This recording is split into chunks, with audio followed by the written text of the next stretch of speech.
teman-teman semua. Kita sambil tunggu Kak Feli siap-siap. Aduh, super excited ya hari ini. Akhirnya live IG kita cukup spesial karena dengan orang yang spesial juga, dan kita berharap. Halo, terima kasih yang sudah join.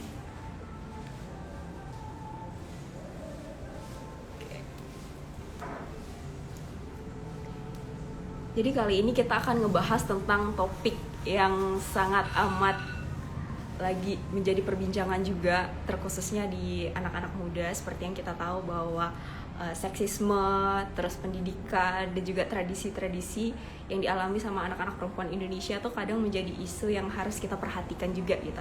Nah, itu kenapa kali ini Edukasi Borneo akhirnya berkolaborasi sama Kak Feli, dan kita berharap kita banyak sekali mendapatkan pelajaran gitu, pandangan dari Kak Feli sendiri yang udah punya pengalaman dan juga punya perspektif-perspektif yang didapatkan dari mungkin negara tempat ia bekerja sekarang gitu, dari Singapura. Halo semuanya, terima kasih sudah join Instagram kita kali ini. Kita tunggu Kak Felinya untuk bergabung sama kita. Mungkin sebentar lagi.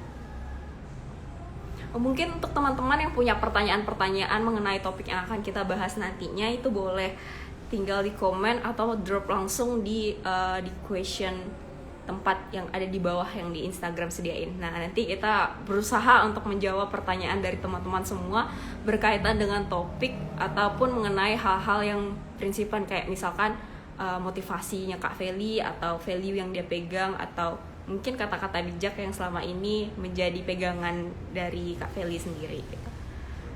Duh, terima kasih semua yang sudah join. Teman-teman edukasi nih lagi sibuk ngapain nih kira-kira kalau misalkan malam Sabtu kayak gini, Friday night? Ada yang keluar-keluar nggak kira-kira? Terima kasih udah menyempatkan waktunya ya untuk join di live Instagram kita kali ini. Dan semoga nanti apapun perbincangan kita ke depannya itu dapat membawa manfaat untuk teman-teman semuanya. Terima kasih Mr. Mandus. Oke, kita tunggu Kak Felinya sebentar lagi. Kita punya banyak banget pertanyaan dan juga hal-hal yang kita pengen sharing malam ini, teman-teman edukasi. Jadi make sure teman-teman semua bisa join sama kita sampai nanti di akhir sesi. Yes, ya ini dia Kak Felinya. Sebentar lagi akan join bersama kita. Oke, yeay.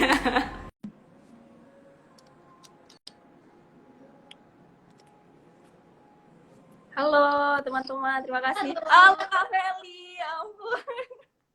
Halo, Cantik hai Maria. sekali. Halo. Aduh. Halo Kak. Gimana? Iya. Apa kabar di sana? Baik, aku baik. Tunggu ya sebentar ya. Oke. Baru kelar dari kerja ini. Makasih loh Kak udah bersedia untuk kasih waktunya sama kita untuk sharing, untuk berbagi pandangan, bagi motivasi sama kita Edukasi Borneo. Ya, saya pun juga senang sekali bisa kenalan sama Maria, dan juga memang ada kesempatan untuk kayak kita bicara kayak gini ya dengan audiens lain juga. Mungkin kayak kalian mungkin lagi makan malam ya kan, kalau di sana jam 7 malam. Iya, jam 7 Kak, jam 7. Singapura jam 8 ya Kak ya? Iya, jam 8 kalau di sini. Aduh, gimana Kak di sana sekarang masih PPKM atau gimana? Ada pemberlakuan kayak mau ditutup atau apa gitu nggak? Oh, di sini kita masih work from home, dan yang ada malah di restrict lagi ya. Jadi kita cuma kalau nggak ada yang boleh dine out. Semuanya nggak boleh dine out, nggak boleh ada yang dine in gitu loh. Oh, ya, restoran nggak boleh ada yang terima orang untuk makan langsung di sana, nggak ada, harus take away. Begitu. Kalau di Pontianak tuh Kak, kita boleh dine in, cuman hanya boleh 20 menit. Jadi kalian bawa stopper gitu kalian ya. Iya benar. Mungkin kita udah selesai ditungguin sama kakak-kakaknya. Kalau kalian udah selesai, semua bisa langsung udah ikut ini kompetisi makan cepet gitu langsung. Bener 20 menit berapa bener banget. banget. Tapi ya kerasa banget sih Kak akhirnya, karena ngebantu banget kan PPKM tuh akhirnya menurunkan dari awalnya Pontianak itu zona merah dan sekarang puji syukurnya kita udah zona orange gitu. Iya sih. Jadinya udah lumayan ngebantu banget selama hampir 2 mingguan ini gitu. Iya. Kak Feli, kan kita berterima kasih banget nih untuk teman-teman yang mungkin nggak tahu. Jadi programnya Edukasi Borneo itu pengen ngadain live ini sebenarnya adalah kesepakatan antara kita dan influencer kita. Dan kali ini adalah Kak Feli, guest star kita yang sangat luar biasa. Kita tersanjung banget Kak, karena kita merupakan media yang masih kecil gitu, media baru dari Kalimantan, dan kita coba buat nanyain Kak Feli mau nggak ya join sama kita buat sharing ilmu gitu. Dan Kak Feli waktu itu sangat-sangat rendah hati banget, dia langsung balas DM-nya nggak sampai 10 menit. Dan itu Kakak tahu nggak, kita maksudnya satu studio itu kayak loncat-loncat gara-gara Kakak balas DM-nya. Aku juga sih, aku pun kaget. Aku sempet kaget pas kita pertama kali kita bicara gitu, aku juga masih anak muda gitu semuanya, tapi pemikirannya luas gitu. Wah, aku langsung berasa bahwa ini udah jodoh dah, berarti untung aku balas. It's the right move, aku merasa. Aduh, makasih banyak. Aduh ya, ini Edukasi Borneo tuh merupakan salah satu, kita kan di Kalimantan Barat ya Kak, jadi kita emang tujuan kita adalah sebenarnya waktu pandemi itu kita ngelihat teman-teman kita lumayan struggle kan buat buat share opini mereka gitu. Nah akhirnya kita sediain lah platform yang bisa menampung opini dan sebagainya gitu. Dan akhirnya di live Instagram itu sebenarnya kita pengen ngajak banyak influencer gitu untuk bisa join sama kita, dan nanti itu juga menyumbangkan voucher untuk pembangunan teknologi pendidikan di Kalimantan Barat gitu. Karena seperti yang kita tahu Kak, keadaan di sini tuh masih terbatas banget gitu. Bahkan kemarin kan Maria kan sama Irma gitu, sama ada juga Pak Vitalis, kita sempat kunjungan juga ke kabupaten-kabupaten kecil di sini, dan ada kepala sekolahnya yang cerita kayak orang tua itu sampai minjam WhatsApp gitu loh untuk kirimin tugas anaknya gitu, karena mereka nggak punya handphone yang bisa digunain gitu untuk untuk anak-anaknya itu sekolah gitu, bahkan mereka harus pinjam ke tetangga, pinjam ke keluarga gitu. Dan salah satu bentuk apresiasi kita tuh, kita pengen kasih itu dia tadi, HP sama anak-anak yang mungkin nggak punya akses di situ gitu. Dan Kak Feli terima kasih karena sudah menjadi bagian dari program kita gitu. Aduh, Kak semoga kita punya obrolan hari ini benar-benar bermanfaat buat banyak orang ya. Ini kita akan bicaranya secara secara kita ambil ringan aja, tapi ini topiknya benar-benar sangat penting menurut aku. Iya, amin. Ya, topik yang luar biasa yang kita akan pelan-pelan ini membahasnya ini. Iya, pelan-pelan. Bener Kak. Nah, Kak, jadi menurut Kakak nih ya, kan Kakak kan adanya waktu ini kan saat ini posisinya kan sedang ada di Singapura gitu kan. Terus Singapura kan kayak kita tahu negara maju gitu yang udah punya, mungkin Kakak ketemu sama banyak orang dengan banyak tradisi, dengan banyak pemikiran yang sangat amat maju dan sangat berbeda gitu. Sedangkan di sini tuh kita pengen kenalin juga sama teman-teman kita yang ada di Kalimantan Barat khususnya gitu. Karena di sini tuh Kak, antara perempuan sama laki-laki itu masih kelihatan banget perbedaannya gitu. Contohnya deh ya Kak ya, kasih guys deh.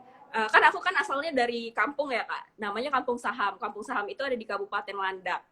Sampai sekarang tempat aku itu belum dapat sinyal sama sekali, satu balok pun belum ada.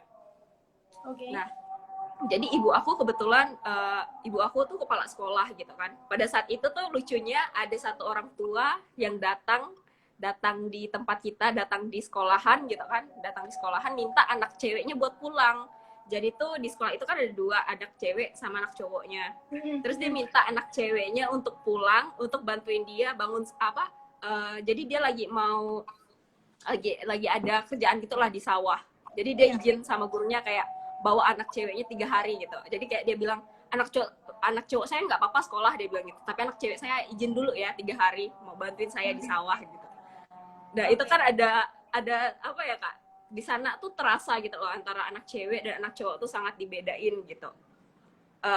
Kalau menurut Kakak yang udah pernah maksudnya yang saat ini sedang ada di Singapura sebagai negara maju, apa sih Kak pandangan yang berbeda antara perempuan yang ada di Indonesia sama di negara maju seperti Singapura gitu? Ada nggak perspektif istilahnya atau pandangan-pandangan yang kayak, aduh kayaknya ini kalau diterapin di Indonesia bagus nih gitu? Oke. Mungkin aku sedikit cerita dulu tentang Singapura ya. Jadi Iya ya, boleh boleh. aku udah lumayan lama di Singapura. Aku itu udah aku sekolah di sini sejak aku SD. Jadi yang aku lihat itu Singapura itu sebetulnya perempuan sama lelaki itu mereka tuh berlomba. Bener-bener kita itu berlomba setara, bahwa kita kalau bisa di segi untuk pendidikan, itu benar-benar ya kita berlomba, mau di pendidikan mau di pekerjaan, perempuan dengan lelaki itu kayak setara, bahwa perempuan boleh sekolah, lelaki pun juga boleh sekolah. Dan malah kadang-kadang perempuan itu lebih lulus lebih cepat daripada lelaki, karena kan kalau di Singapura itu lelakinya wajib militer ya kan. Jadi kayak waktu aku kuliah, yang lelakinya itu semua yang lebih tua daripada kita, karena kan pas yang sepantaran aku semua lagi wajib militer 2 tahun gitu loh. Itu yang pertama. Dan kedua, memang culture-nya Singapura itu lebih ke meritocracy. Meritocracy itu ya, jadi mereka itu it depends on your result. Kamu punya hasil, effort kamu, hasil kamu apa, dan bukan tentang kamu punya social class. Itu yang mereka melihat. Kalau memang kamu mampu, nilai kamu itu cukup, pemerintah akan meyakinkan bahwa ya kamu memang layak untuk mendapatkan further education gitu. Kemarin ini sebelum aku lanjut ya, kalau aku ada kata-kata pakai Inggris ya, karena ini topiknya penting ya, kamu cut aja dan kamu harus terjemahin ya, biar kita punya audiens ini benar mengerti gitu. Aku pengen banget orang itu jadi tahu gitu ya perbedaannya, karena memang pas aku memang situasinya memang di Singapura. Ini adalah insight yang aku bisa berbagi untuk banyak orang. Dan aku lanjutin, makanya Singapura itu mungkin Maria pun juga pernah dengar, anak-anak yang di Singapura dibilangnya itu pertama mandiri. Kita itu mandiri. Ya kan pasti kalian sering dengar, oh anak Singapura tuh pada mandiri semuanya. Iya. Karena perempuan di Singapura itu mereka ada di berbagai sektor, maupun jadi engineering, mau jadi dokter, mau jadi militer. Di militer pun juga ada khusus yang untuk perempuan, dipanggilnya mereka di grupnya itu Pegasus. Dan mau di sekolah pun juga perempuan tuh dikasih opportunity for leadership opportunity. Dan contohnya itu aku sendiri. Tapi tetap itu stigma dan pemikiran bahwa lelaki itu yang lebih bisa pemimpin itu ada di saat aku. Jadi waktu itu aku kan di SMP ya. Kalau di sini kan mungkin secondary ya. Kalau kalian kan SMP A ya kan. Iya, SMP A. Aku waktu itu pernah dinominasi untuk jadi ketua OSIS sama guru aku. Cuman ini gini, aku dinominasi, aku doang yang perempuan, yang 3 lain itu lelaki. Jadi kita kan berempat, 1 perempuan, 3 lelaki. Dan aku pas lihat tuh dulu datanya, semua yang jadi ketua OSIS itu lelaki. Dan yang pegang peranan itu, yang memilih itu kepala sekolahnya. Aku lagi mikir, wah ini kayaknya agak sulit nih ya. Apalagi katanya yang pertama masuk interview tuh aku dulu. Dia bilang, Felicia dulu. Aku lagi mikir, gimana ini? Kayaknya sih dia akan, pertanyaannya yang dia akan tanya itu, Fel, kalau kamu ada kayak ketua kakak kelas. Karena kan kita kan harus pas kalau kita menjadi ketua OSIS itu, kita bukannya yang paling tua. Kita harus di SMA 1 berarti. Kalau aku tuh secondary 4 dah. Ya, secondary 3. Karena kita kalau SMA 2 kita ada ujian nasional. Jadi terlalu sibuk. Jadi mereka selalu pemilihannya itu kalau kita di SMA 1 gitu sebelum lulus. Jadi aku udah pikir selalu pertanyaan itu kan, karena kan aku wanita. Kita kan sebagai perempuan pasti kan lebih kecil ya. Apalagi kamu lihat muka aku segini gini doang ya. Dia pasti akan tanya aku kayak, kamu gimana caranya untuk tanganin atau biar kakak kelas kamu yang lebih tua itu bisa dengar, kayak kamu sudah balik ke kelas atau jangan play truant ya, kayak jadi bikin sulit gitu lah, ngikutin sistem kita gitu loh, gimana caranya. Nah itu aku mikir, kalau aku yang ngehadepin gak bakal. Aku udah tahu tuh mau kita ngomong sampai kita sariawan pun juga gak akan diikutin. Balik kelas setiap hari sama aja terus. Aku bilang, wah ini kayak masalahnya akan ini terus nih.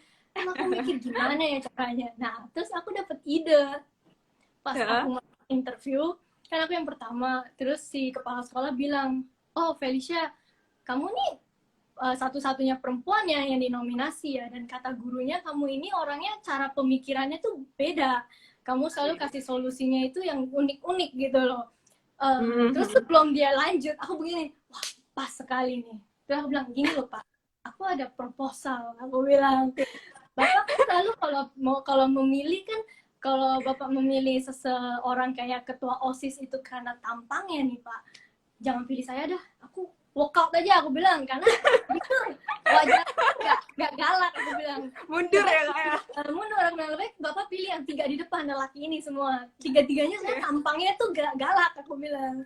Terus gitu bapaknya kepala sekolah langsung gini, oh terus gimana dong? Nah, tapi kalau Bapak pengen cari seseorang yang pemikirannya berbeda seperti kayak Bapak bilang, boleh nggak saya lanjut? Saya punya proposal.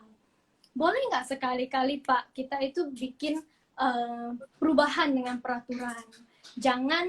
Bapak jangan 100% yang pegang wewenang atas pemilihan siapa ketua OSIS-nya.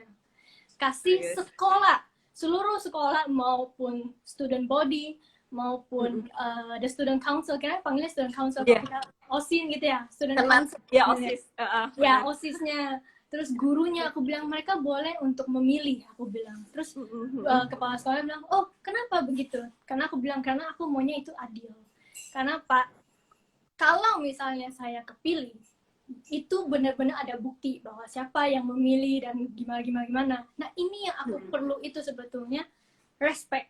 Aku perlu ada satu kayak dia diakuin bahwa memang kamu terpilih oleh sekolah, gitu loh, dan bukan hanya karena favoritism, aku bilang, dan bukan hanya cuma kayak kita nih satu perempuan cuma satu sosok doang kayak satu bus gitu, ya udahlah yang penting dia cewek yang diem gitu, aku bilang aku mau satu perubahan, aku bilang aku mau bikin satu perubahan, nah aku perlu itu, dan kalau aku bisa mendapat itu, barulah ini anak-anak yang dikatakannya lebih nakal, nggak mau ikut peraturan, aku lebih bisa untuk mencari akalnya untuk cara, kamu kan yang memilih gitu loh, kamu harus ikutin, ya kan? Aku bilang itu pemikiran aku, bilang Pak, jadi Pak boleh gak kita berbuat sesuatu yang berbeda? Aku bilang gitu. Abis udah nggak tahu kenapa udah selesai interviewnya, benar sama kepala sekolah, dia berasa dia ikutin arahan aku, dia benar-benar bukakan itu untuk seluruh sekolah untuk memilih. Akhirnya aku memang dipilih jadi ketua OSIS, dan 3 cowok lelaki itu ya jadi baik sampai sekarang, mungkin mereka lagi nonton kali ya. Dan mereka jadi apa ya, ada berasa bahwa ini anak dipilih bukannya karena hanya dia ini anak pendiam atau apa, tapi memang I earn that respect, aku mendapatkan itu respect. Ya itulah makanya maksud aku jadi perempuan, memang kita kenapa jadi mandiri, tapi itu kemandirian itu memang kamu harus benar kamu perjuangkan, nggak semudah itu gitu loh. Dan yang kedua tentang orang Singapura itu, mereka itu open minded, kayak tadi Maria kan bilang Singapura itu kan buka dengan banyak, even actually Indonesia tuh lebih diverse dibanding Singapura. Kita Malay, Indian, gitu, English. Ya benar, kita ada banyak ethnicity yang di Singapura, tapi kita ini benar-benar respect the diversity. Waktu di sekolah pun juga kita tidak dibedakan di satu kelas ya, it's based on meritocracy. Kalau kamu nilainya bagus, kamu kelasnya depan, kurang bagus ya di tengah atau di belakang gitu, ya kan? Nah, we respect benar-benar ya. Kalau kayak kita kalau misalnya dari ke SD ke SMP, kita itu dilihat mau masuk ke sekolah mana based on your results. National ujian nasional result kamu. Jadi benar-benar dilihat dari kemampuan dia dalam berpikir juga ya Kak, maksudnya dalam nilai yang dia dapatin gitu kan. Betul. Secara adil. Secara adil benar. Jadi we learn to respect, itu pun ya kita punya the pledge ya. The pledge pun juga ada ngomong regardless of religion, race dan segala gitu. Makanya it's benar based on meritocracy, kan kita open minded, dan bukan hanya segi dalam sekolahan, tapi juga dari perumahan pun. Mereka kalau perumahan pun ada rasionya. Kalau di satu lingkungan, berapa yang komunitas Chinese, berapa persen, yang Melayu, berapa persen. Nah, jadi you cannot monopolize gitu. Nggak boleh, harus ada mix. Iya.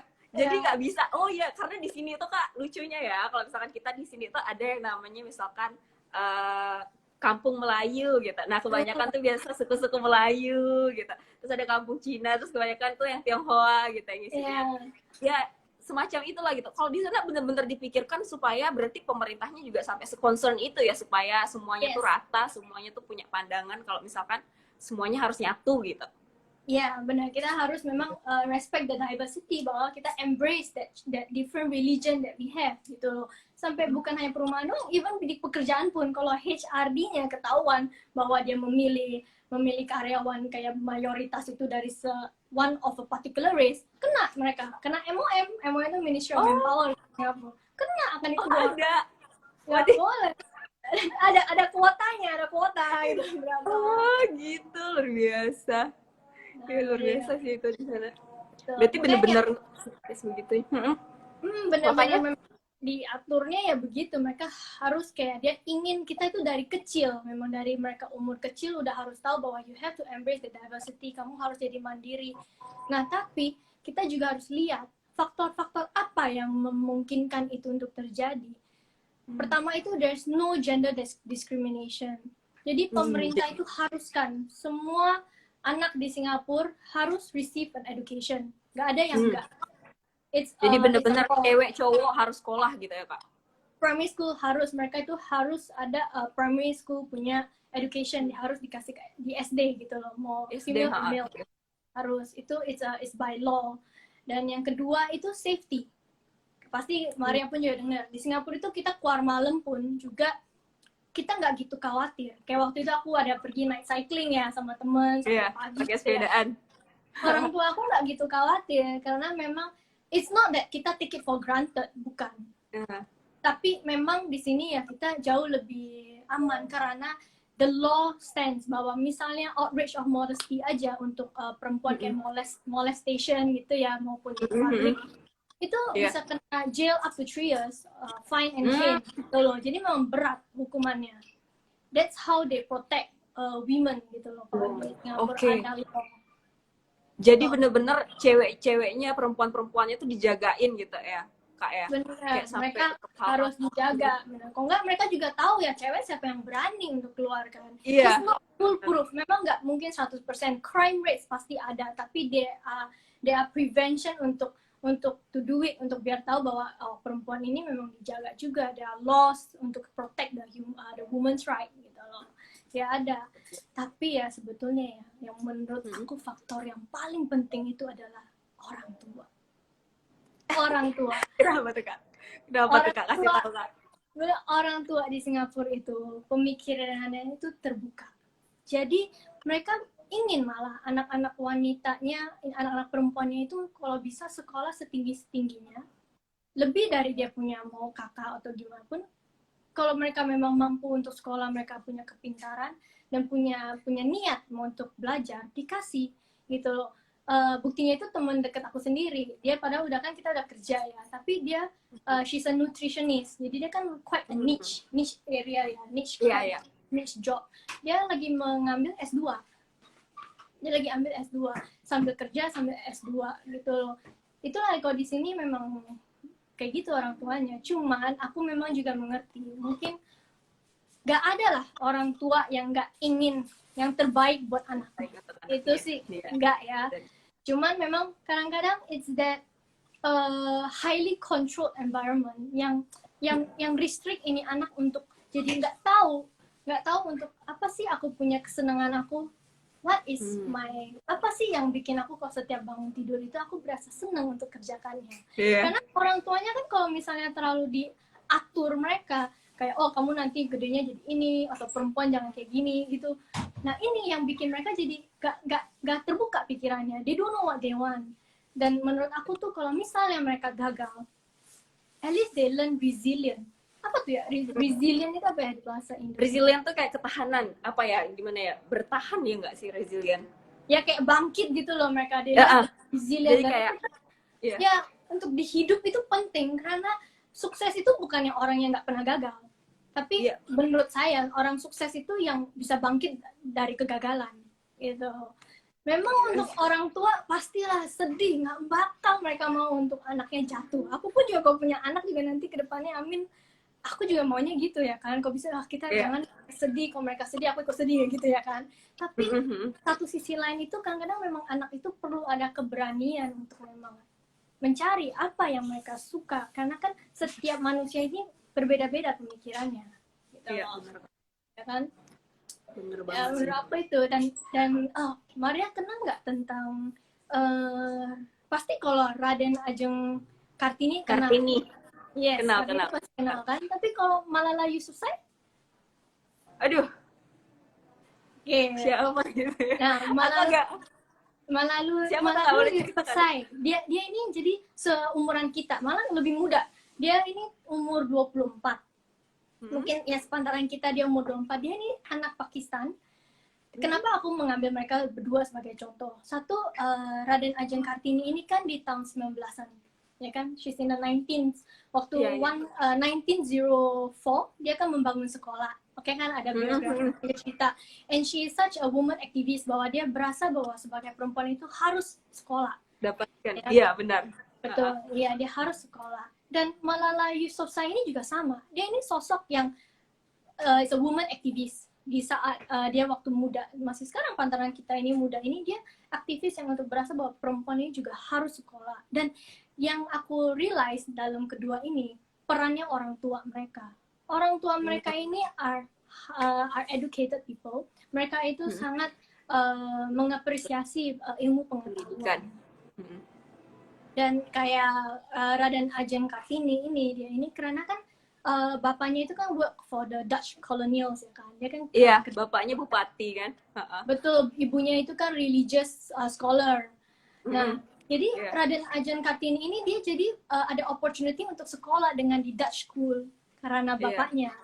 Nah, di saat itulah jadi kayak privilege lah gitu ya kan. Privilege, correct. Tapi di privilege itu yang dia jadi exposed dengan western influence. Dia jadi belajar tentang all this literature, and then she saw a feminist view. Dia lihat bahwa sebagai perempuan harusnya kita memang juga educated ya. We have to be educated to make the right decision.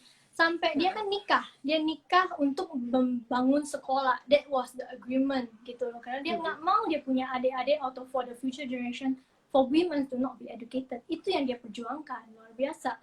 Sayangnya dia dalam setahun after she gave birth dia kan meninggal. Tapi her name was still sampai hari ini pun y'all still celebrated. Ya kan? Sama dengan Malala Yousafzai, dia ini anak Pakistan. Sedihnya dia itu perjuangkan untuk wanita untuk sekolah karena bapaknya itu guru. Bapaknya itu yang berdirikan sekolah dan dia sekolah di situ. Nah, pas dia sekolah di situ dia juga sadar bahwa cewek itu harusnya perempuan ini kita sekolah ya. Karena di Pakistan itu juga nggak boleh. Mereka tuh ada satu culture perempuan tuh nggak boleh sekolah tinggi-tinggi. Gitu loh. Tapi because she was an activist, sampai dia influence orang, semua perempuan juga berasa bahwa iya ya, kita harus ada educate. We have to be educated. Kita harus tahu apa sih dunia ini. Kita juga harus ada satu yang kita suka, apa yang kita suka. We have a skills, we have talent. Dia sampai ditembak. Pas waktu dia jalan gitu, dia ditembak sama laki-laki. Tapi itu nggak mempatahkan semangat dia. Tetap until today she is still an activist untuk women's right gitu loh. Jadi aku pernah lihat tuh fotonya yang pakai itu warna pink kan, warna pink agak ungu gitu kan. Well known karakter. Tapi yang itu yang aku lihat dari kedua mereka, similarity-nya itu walaupun di zaman yang berbeda, tapi orang tua punya peran itu yang luar biasa.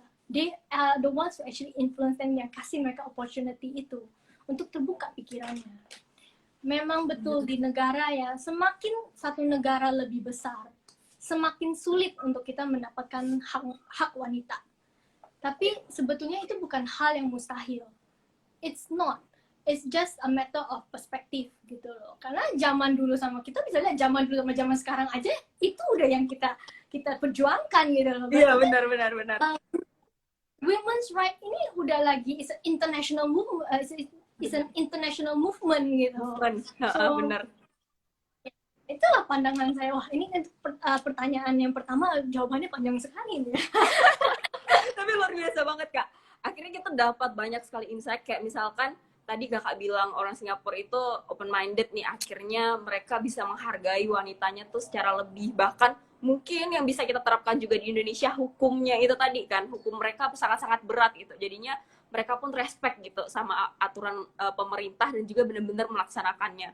Terus yang nggak kalah pentingnya tadi Kakak udah jelasin juga masalah tentang orang tua gitu, karena mereka adalah support system yang sangat amat berpengaruh gitu sama anak-anak perempuannya. Betul. Kan kayak yang Kakak bilang tadi. Benar, karena kita kan nggak mau kita bentrokan gitu loh. Gimana pun pasti kita juga kalau bisa dapat dukungan dari orang tua itu yang lebih luar biasa. Masa iya kita mau keluar rumah dengan deg-degan gitu kan? Wah, pulang diomelin gitu. Pasti kan kita juga ada dukungan. Nah, tapi memang poinnya itu apakah kita bisa meyakinkan orang tua kita enggak? Itu jadi ada bagiannya kita juga untuk meyakinkan. Harus, ya benar. Kita punya kematangan. Bener banget. Ngomongin tadi kakak banyak mention tentang education, tentang bagaimana pentingnya pendidikan itu untuk gender manapun ya, cewek cowok gitu. Menurut kakak seberapa berarti sih pendidikan itu untuk mengubah value seseorang gitu, untuk mengubah nilai-nilai dalam kehidupan seseorang? Karena kalau misalkan di sini tuh ya gitu kan kak, ada istilah kalau misalkan di sini itu istilahnya sekolah tak sekolah semangkuk. Artinya tuh kayak kamu mau sekolah nggak sekolah kamu sama-sama makan gitu, karena menurut mereka ya pendidikan tuh hanya gelar di atas kertas gitu. Tapi menurut Kak Feli seberapa berpengaruh sih pendidikan itu untuk nambah nilai seseorang gitu? Seperti yang tadi Maria bilang, kalau ada orang bilang bahwa ya kayak di atas kertas gitu ya, kalau di Inggris bilang bahwa a degree is just a piece of paper. Memang betul, a degree is just a piece of paper. Tapi yang memang bikin kamu bisa masuk ke pekerjaan itu degree kamu. Tapi kelanjutannya, it depends on yourself, your attitude. Ya kan, kamu punya karakter, attitude, cara kamu bisa interaksi sama orang dengan baik atau tidak. Nah, ini yang jadi satu question mark. Pendidikan itu buat saya itu sangat penting. Ini sudah terbukti. Kita aja sekarang lagi pandemik ya kan, kita perlukan vaksin. Itu pun juga karena orang yang harus tetap belajar. Mereka harus cari tahu untuk ini virusnya gimana, cari vaksin yang tepat yang mana. Itu kan udah satu pendidikan, is an education. Berarti mereka harus keep researching ya kan. Belum lagi nanti kedepannya tentang global warming. This is the next thing that's gonna happen. It's already happening. Global warming is also a very serious topic. Iya, benar banget kan. Yes, global warming itu belum. Itu macro level ya. Apalagi micro level dengan untuk pendirian kita sendiri ini penting sekali. Pendidikan itu buat saya itu bukan hanya kamu belajar tentang matematika, Inggris, atau sains, tapi it's when you learn how to socialize with other people. Karena kamu kan di institutional learning environment ini kamu ketemu banyak orang, kamu kenal, kamu ngelihat mereka punya karakter, mereka punya value system, mereka punya kepribadian, dan ini yang akan shape who you are. Kamu akan jadi tahu diri kamu ini sebenarnya apa ini. Karena kamu kan udah ngelihat, kamu kayak kita ngelihat ke Kukas lah, kita ke shopping mall, kita ngeliat banyak ya. Baru kita tahu aku cocoknya yang gimana ya sebetulnya. Aku punya karakter tuh apa ya? Yang mana yang karakter aku yang aku seneng. So it develops your sense of identity. Dan sense of identity ini sangat penting because it determines your self-worth. Self-worth. Karena itu yang boost kamu punya confidence.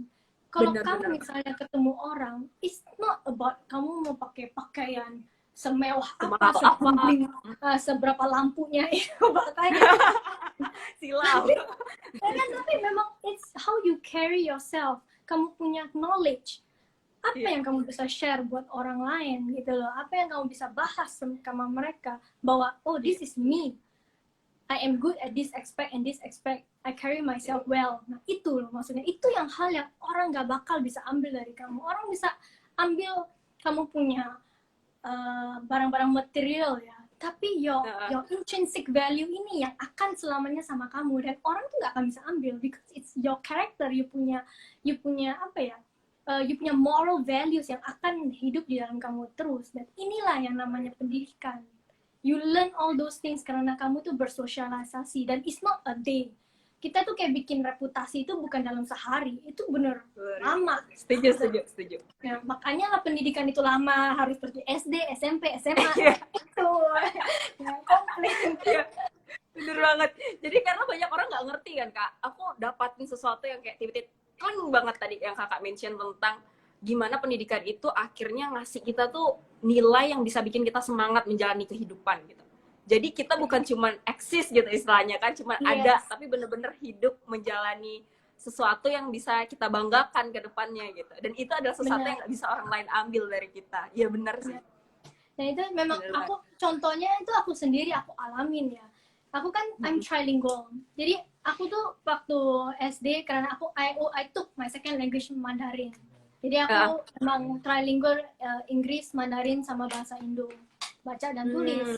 Tapi aku cuma baru sadarnya waktu aku kan pergi ke social trip ke Indonesia. Terus di saat itu aku baru tahu bahwa aku punya kelebihan ini sebenarnya bisa bukan hanya bantu aku diri sendiri, tapi bantu orang lain. Karena waktu itu kan jadi yang ada exchange trip ini untuk ke desa ya, ke desa ini ada 6 negara yang lain. Dan salah satunya ada kayak dari yang China, ada yang dari Indonesia gitu kan. Terus pernah ada yang murid yang dari China ini ngomong sama yang Indonesia tentang, karena kan kita harus bikin kayak gapura gitulah. Terus yang China ini kayak dia kan anak engineering, dia lagi mau ngomongin satu teknik gitulah, apa gitu.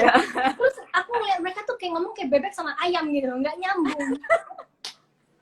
Nggak nyambung.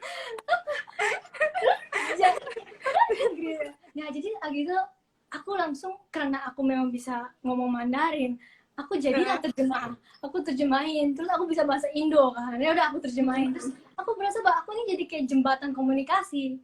Di saat itu aku merasa bahwa oh aku ini sebenarnya bisa bukan hanya bantu diri sendiri tapi bantu orang juga loh, ini loh dari pendidikan aku. Karena selama itu yang aku cuman buat itu, aku cuma bisa nguping orang, kayak temen aku yang Melayu ngomong apa nih ya, aku ngerti. Chinese, teman Chinese aku ngomong apa, aku ngerti gitu lah. Jadi aku pernah kayak berasa bahwa ini akan membantu aku kecuali diri aku sendiri.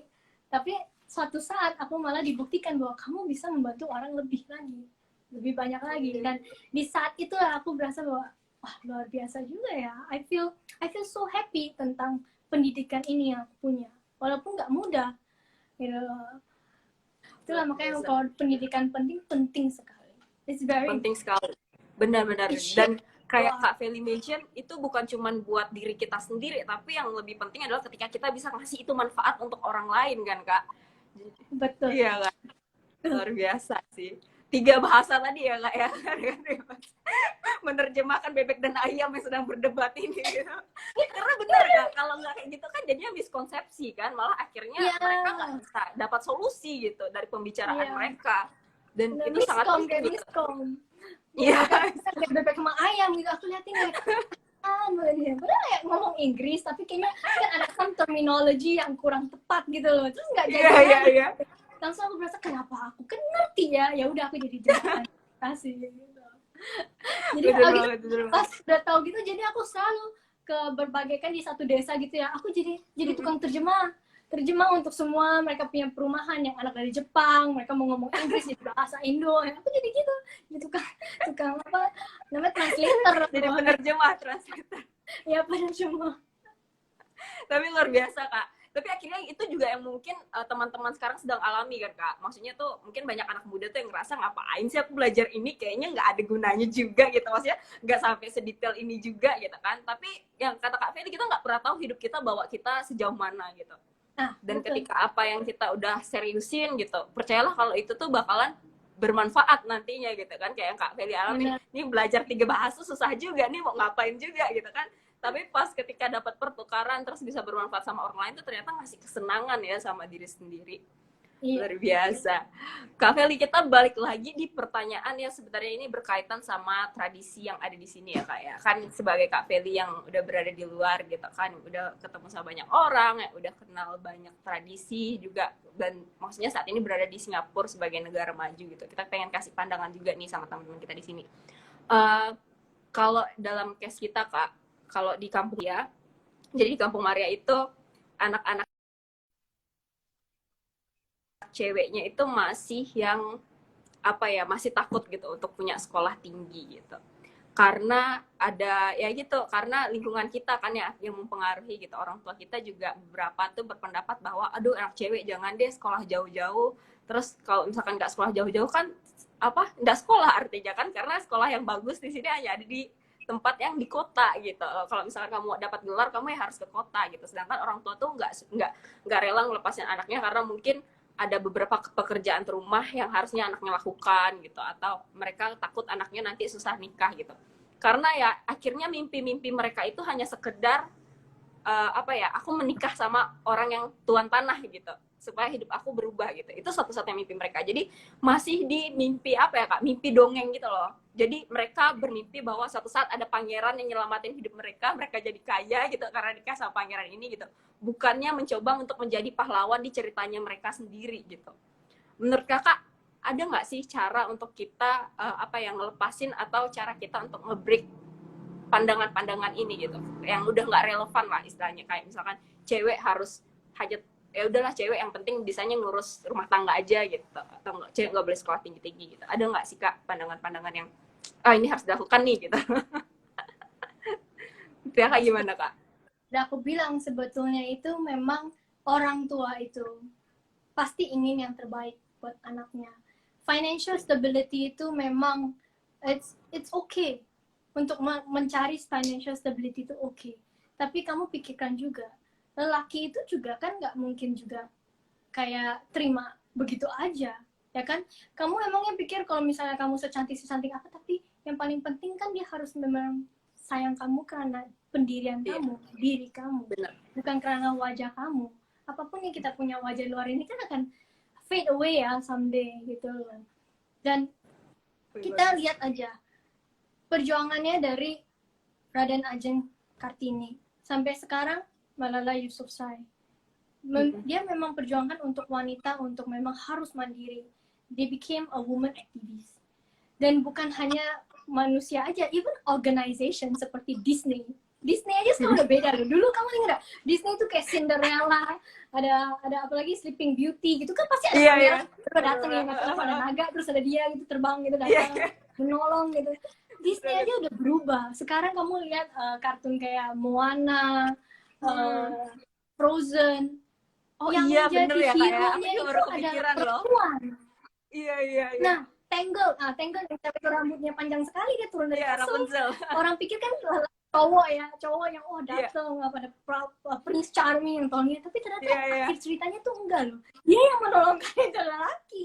Iya, ya kan? bener banget ya. Sekarang times have changed. Nah, mungkin Maria itu satu ide Maria untuk kita tuh kasih kartun kepada itu anak-anak semua gitu ya. Kita bilang ini aku nyari nonton gitu. Disney aja berubah. Bener banget. Kayak Mulan aja yang zaman dulu kan karena ada yang kalau yang kartun kan si Shang ya, yang cowoknya itu ya kan. Tapi Mulan sekarang ini yang live ini kan dia sendiri, dia nggak ada sosok lelakinya kan, nggak ada sosok lelaki. They are really warrior gitu. So times have changed. So if you're asking me how to, aku nggak berasa bahwa we have to lupakan total tentang the past.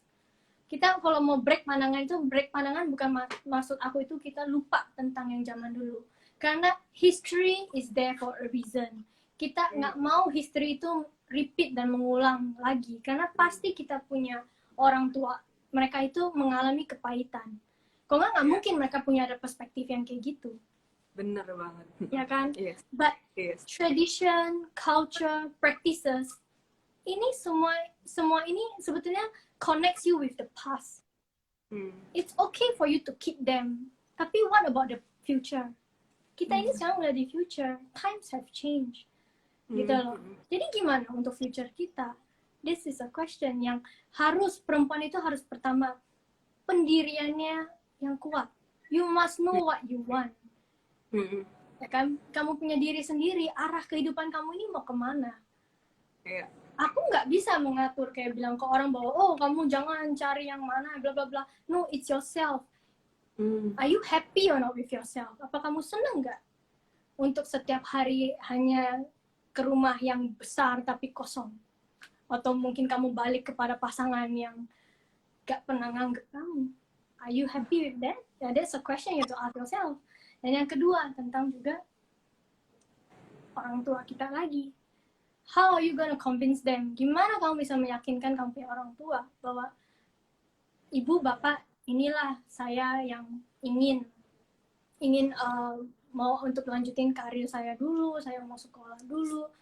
Kamu harus bisa untuk mengungkapkan itu dengan secara rasional, dengan benar-benar kematangan kamu gitu. Jangan emosi, tapi you have to fight for your right, fight for what you want, but at the same time pikirkanlah juga kondisi dan situasi mereka. Kenapa mereka ada pemikirannya kayak gitu? Itu pasti mereka ada alasannya. But you have to talk it out. You have to talk it out. Itu aja buat aku. Because nggak ada tuh orang tua yang ingin anaknya itu tersiksa tuh, nggak ada. Setuju kak. Because ya mereka aja kandung kita 9 bulan aja bukan hal yang mudah, ya kan? So you have to know diri pendirian kamu sendiri kayak gimana gitu loh. Don't throw away the past. Jangan langsung totally, udahlah, jangan sudah berubah, kata Kak Feli, jangan sudah berubah, kita harus ya enggak gitu. Kita belajar dari dulu, kita adaptasi dengan yang baru, kita lihat bahwa perubahan ada kayak gini. Kita sebagai manusia harus kayak gimana, kita harus ada punya mimpi, kita punya cita-cita. We need to have pride. Yang paling penting kita harus ada pride. Jangan sampai kita diinjak oleh siapapun, because kita as women, we are not no different than men, maksudnya. We are not any lower. You have to have your rights, gitu loh. Kita harus di-respect, kamu hormatin saya pun hormatin kamu. It goes both ways. Tuh. Ya ampun. Iya. Aduh, Kak Feli, aku sampai kehabisan kata-kata saking tersanjung banget sama cara pemikiran Kak Feli. Kayak bukan cuman benar, Kak. Kadang kan ada orang yang ngerasa kayak aku udah well educated nih, jadi ya aku harus, ya udahlah, maksudnya tradisi kita buang aja deh gitu. Kita harus maju dengan berkembang dengan hal-hal ide-ide baru gitu kan. Tapi kayak kata Kak Feli, kita harus tahu dulu situasi kita seperti apa, kita harus pelajarin dulu alasannya kenapa, baru akhirnya kita bersuara dengan bijaksana gitu. Bukan cuman bukan cuman asal serang aja gitu, tanpa memikirkan oh ini kenapa ya, tanpa ngelihat gitu cara pandang yang sisi berlawanan tuh seperti apa gitu. Itu luar biasa sih Kak Feli. Kita aduh kayak nancep banget tuh kata-kata tadi. Aku ini lagi mau imbangin gitu loh, kita harus imbangin. Karena nggak mau nanti ibu-ibu dan bapak-bapak, wah ini ya mau jadi enggak, karena nggak bisa. Kita harus imbangin bahwa kita harus mengerti juga situasi mereka, tapi mereka pun juga harus mengerti kenapa zaman sekarang perempuan ini harus mandiri, mereka harus tangguh gitu loh. Karena kan hidup ini kayak perputaran roda. Kita punya pasangan emang namanya dia akan di atas, nggak, dia akan turun suatu saat juga. Iya, kita harus saling bisa mengimbangi, saling untuk support, itulah. Bener banget Kak Feli. Oke. Kita ada beberapa pertanyaan, sebenarnya banyak banget nih Kak, tiba-tiba yang nanya sama kita. Halo, yang udah join, terima kasih banyak ya. Halo Kak semuanya. Feli, ada yang bilang Kak Feli mirip Ulan. Aduh iya sih, cantik banget. Kak Feli cakep banget ya. Dan secara aku amazed banget Kak sama pemikiran Kakak. Maksudnya untuk anak muda gitu kan, yang tahu sebegitu banyaknya. Dan Kak Feli tadi cerita gimana perjuangan Kakak juga ternyata pernah gitu mengalami posisi di mana dihadapkan sama ketika Kakak tadi pemilihan ketua OSIS, terus akhirnya Kakak bisa terpilih gitu kan. Itu aduh, itu luar biasa sih Kak. Maksudnya cara pandang Kakak juga tentang hal-hal itu banyak menginspirasi kita malam ini. Tapi kita ada pertanyaan nih Kak, berapa boleh ditanyakan kan? Ya, boleh. Kalian sambil minum ya, ibu-ibu, bapak-bapak, sama anak-anak. Semuanya juga, kita santai-santai. Itu belum selesai ini. Bener-bener, untuk kalian yang mungkin pengen bertanya tentang apa sih hal-hal yang tadi udah kita bahas, atau ada yang kurang jelas, atau mungkin ada insight-insight baru yang mau disampaikan, boleh tuh di-share aja di itu question box yang ada di Instagram. Terus ini Kak Feli gimana sih caranya untuk terus punya semangat belajar, apalagi ngelihat teman-teman yang jauh lebih pintar daripada kita? Itu gimana Kak? Kalau aku, kepribadian aku ini, kita mau sepintar gimana pun pasti akan ada yang lebih pintar daripada kita. Kita mau setajir gimana pun pasti akan ada yang lebih tajir daripada kita. Sama kalau kita lihat ke bawah, ya kan? Jadi kalau kita mau pikirkan siapa yang lebih parah, sampai kiamat pun juga nggak.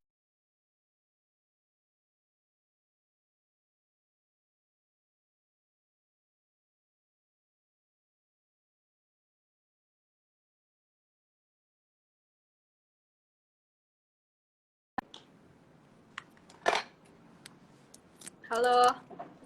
Ya, mari nantinya nge-hang ini. Inilah gangguan signal ini namanya. Kak, maaf ya Kak. Kak kalau misalkan ini sinyal aku hilang-hilang. Aduh, nggak apa-apa. Inilah gangguan signal. Semoga Maria nanti bisa bikin signal sendiri gitu. Kita punya satelit sendiri ya dari Aduh, Mas Bono. amin, amin, amin. Iya. Jadi Itu aku sinyalnya di dari sini emang terbatas juga. Jadi iya. gimana Kak? Oke, aku ulangin lagi. Kalau menurut aku tuh kita tuh setiap kali pasti di hidup ini akan ada yang orang yang lebih baik daripada kita atau yang lebih buruk daripada kita. So what I want is that you have to be proud of who you are. Kamu itu harus stick in your own lane. Memang kita ini jangan jealous, bukan jealous tapi kita ini harus kagum. Beda itu loh. Kalau jealous itu kamu ngerampas orang punya. Tapi kalau kita kagum sama orang, kita bisa lihat, itu orang kok bisa kayak gini ya. Aku pengen gitu loh. Jadi kita belajar untuk menjadi diri kita lebih baik. Bukannya kita tiru orang lain. Because every individual is unique. Have their own unique identity. Kayak aku bilang kan, kita punya pendidikan itu untuk mencari diri kita sendiri. Your self identity. Ini yang penting. You will know what's your self worth. Dan orang gak bakal bisa merampas kamu yang itu gitu loh. So, kamu kan aku bilang learning itu sesuatu yang is everyday. Kayak kalau di Chinese dibilang tuh 活到老学到老. Benar-benar kamu hidup sampai mati pun kamu akan tetap belajar gitu loh. Akan tetap belajar. Is a never ending process. So stay in your lane. You just try to be a better individual than you were yesterday. You wake up saying that, oh, I've learned about something atau apa. Memang di saat pandemi gini banyak orang yang jenuh. Mereka berasa setiap hari, sehari-sehari itu kayak lewat begitu saja. Gak ada perubahan. Aku di rumah di empat wall ini. Tapi it's not like that. Kamu bisa tetap grow. You grow in your mental. You punya mental being ini jadi lebih kuat lagi. Itu pun udah belajar sebetulnya. It's not easy. Ya kan? It's just how you want to see the perspektif yang kamu mau lihat gitu. Aku sih kayak individu begitu. Aku berasa ya kita memang gak boleh patah semangat. Setuju banget Kak sama yang tadi. Beda ya antara kagum sama jealous. Bener banget Kak. Jadi kita harus tahu. Itu boleh dicatat ya teman-teman edukasi. Catat baik-baik, bedain antara jealous sama kagum gitu. Ketika kita kagum kita cari faktor nih. Oh, apa yang bisa aku lakukan supaya sama nih orang gitu. Bukannya menjatuhkan, ya kan Kak? Betul. Karena kepribadian orang itu beda-beda. Kamu bisa suka sama, oh aku senang yang itu, tapi kok kamu rampas, itu nggak akan pernah jadi kamu punya. Karena itu milik itu orang. Kamu harus hati diri kamu sendiri. Itu ada bedanya jealous dengan kita kagum. Kagumlah sama orang. Kagumlah sama orang yang luar biasa, yang pintar. Kita kagumlah sama orang yang, wah dia kok kayaknya wibawanya ada sekali ya. Aku pengen dong bisa bicara seperti kayak dia gitu. Aku pun aja setiap hari masih belajar. Aku berasa bahwa aku pengen sekali bisa ngomong bahasa Indonesia dengan lancar sekali. Bisa sampai aku punya keinginan aku nih kesampaian gitu loh. Luar biasa. Tapi bahasa Indonesia aku udah sangat baik kok sekarang. Ya enggak, benar. Iya. Bahkan kita anak-anak Kalimantan aja nih denger insecure karena bahasa kita tuh campuran Kak antara Melayu sama Indonesia yang beneran kan. Jadi masih sedikit terdengar kayak Malaysia gitu. Dan bahasa kita udah jauh lebih baik, maksudnya jauh lebih baik lah daripada kita. Aku lihat memang Kalimantan kayak dibagi jadi 3 ya kan. Ada yang Indonesia tapi Indonesia paling besar. Terus lagi itu Malaysia. Satu lagi Kalimantan tuh terbesar di Asia emang. Kalimantan itu islandnya. Tapi ya gitu, jadinya kita bahasa Indonesianya pun sebenarnya ya agak-agak Melayu gitu Kak. Oke. Kak Feli, kita lanjut ke pertanyaan selanjutnya nih. Oke. Kak, gimana sih tentang culture di sana tuh? Bagaimana sih, ada nggak sih pengaruh-pengaruh yang kayak misalkan di sini sih dia bilang gimana culture di sana tuh diaplikasikan gitu? Ada nggak hal-hal yang berbeda gitu dari antara misalkan perbedaan di sana tuh? Apakah ada hal-hal yang bikin Kak Feli tuh mungkin kan Kak Feli kan pas ke Singapura pertama kali mungkin ada yang namanya apa sih Kak namanya ketika ngeliat culture yang berbeda tuh kita kayak culture shock gitu kan. Ada kaget shock gitu. Ada nggak sih Kak culture yang berbeda sekali gitu menurut Kakak dari antara Singapura sama Indonesia? Mungkin secara orang, secara pandangan gitu. Untungnya sih masih di Asia ya. Cuman yang aku alamin sendiri itu sebenarnya pas aku masuk ke Singapura waktu SD, karena kan di pertengahan tahun. Mm-mm. Jadi kadang-kadang tuh anak-anak yang ya anak sepantaran mereka tuh udah punya teman-teman sendiri, geng-geng gitulah. Jadi aku ini sendirian.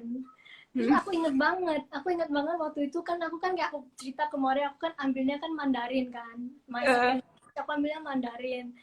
Hari pertama disuruh masuk kelas itu guru galak banget.